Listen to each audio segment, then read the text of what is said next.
Hey there, this is Sandra Edmond, Queen of Tax Deeds with your Tip Tuesday. I'm going to have to make this a quick tip. I didn't want the day to go by and not put out a tip. I've got so much stuff going on right now. But one of the tips I want to give is we're in the process of training a new assistant that's coming onto the team because one of my assistants is leaving. And one of the things that we've been really good about is setting up systems and procedures. So we write operations manuals. So anything at all before, if you've done it maybe 2 or 3 times as part of your business, go ahead and document it. And you can do it very easily. There are programs that you can use that will record your screen and your audio. So while you're on your laptop, whatever you're doing, you record it. If you're out, for example, creating signs for properties that you have for sale, you can easily, shoot a video just like I'm doing now, showing, hey, this is how you do it. I like to put the address, 4 bedrooms, 4 bath, cash, things like that, if you're wholesaling something. But definitely putting together the systems and the processes as you're doing it. So that way, when it comes time to train somebody, it doesn't take as much work. And it's easy to pass on to somebody else if someone else needs to do it. Now, in addition to having somebody in the office, I also use a virtual assistant. And you can go on websites like Fiverr or Upwork, UPWORK.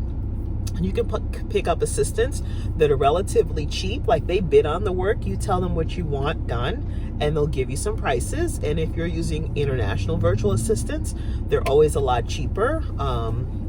And they go through those companies, but there are people here in America too that can help too, and that are trying to learn as well. And I also use interns as well.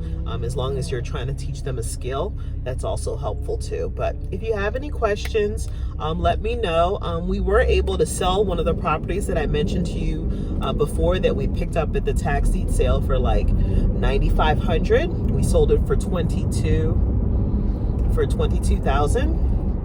20,000 or 22,000, I can't remember, but anyway, everything went smoothly with that. I only went to the property maybe 2 times, once to put out the sign and once to pick up the sign. And that was pretty much it. We actually had one contract that fell through.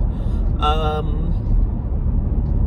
can't remember why that one fell through, but I think it was something unrelated to the property, and it fell through right after I went and got the for sale sign and picked it up. So right afterwards, as soon as we put it back on the market, maybe 2 or 3 days later, we got another offer at a higher price. So it ended up working at like a week later. I think it could have been like a week later. We got another offer at a higher price. Because we're buying the properties at the tax deed sale, there's a little bit extra paperwork sometimes that has to be done if we're not doing a quiet title. So, but anyway, it's all done within 30 or 45 days. So that makes it so much easier. So we just picked up another property for $10,100, and we're hoping to sell it for the same amount. We haven't put it on the market yet, but we're going to be putting it on the market soon. I like to start marketing the properties right away, just to try to get a buyer quickly. And this one, we're actually going to take it and put it on the MLS just because it's easier, and you get a top dollar right now by putting things on the MLS. Where I am in Orlando, our median home prices, I think they're now at like $368 or higher. I remember sometime last year or the year before, it was like maybe $248, and now we're like at $368. But real estate is relative to where you are. So to us here, it might be $368. Down South Florida, it might be $468 or something like that. It may be $4 something here now.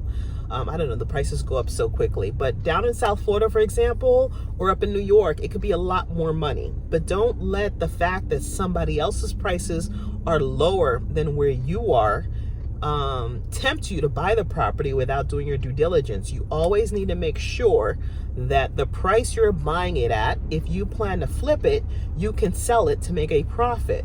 So even if the property is like $5,000, if the going rate for properties like that retail over there are $5,000, you don't want to pay $5,000 if you're looking to flip it. You want to pay maybe $1,000 or $2,000. So you just want to make sure that the comps support what you plan to do with the property. So that's another tip, because I see a lot of people get in trouble when they go into a different market and they see the prices are low and then they jump on that deal and don't do adequate research on what the comparables are to find out, well, what are the properties selling for in that area? Because maybe they're selling for a lot less than what you think they would be selling for. So you just always need to verify and make sure that you are aware of that. But anyway, that is my tip for this Tuesday. We've got a field trip going on tomorrow. I'm so excited.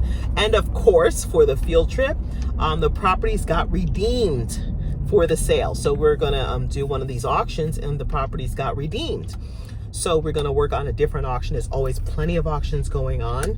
And we're also going to go check out properties coming up in the sale. I'm gonna show them how to look at properties, what to do. It's a much smaller class. It's a private field trip.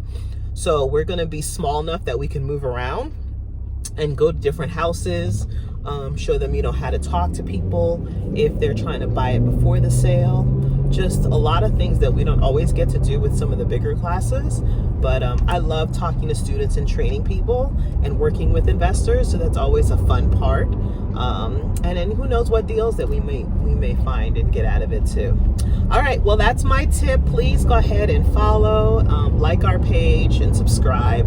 I'm also on Facebook and Instagram. And I also am a licensed real estate agent. So if you know anybody looking to buy or sell, I can help you with that as well. All right. Have a great day. Happy investing.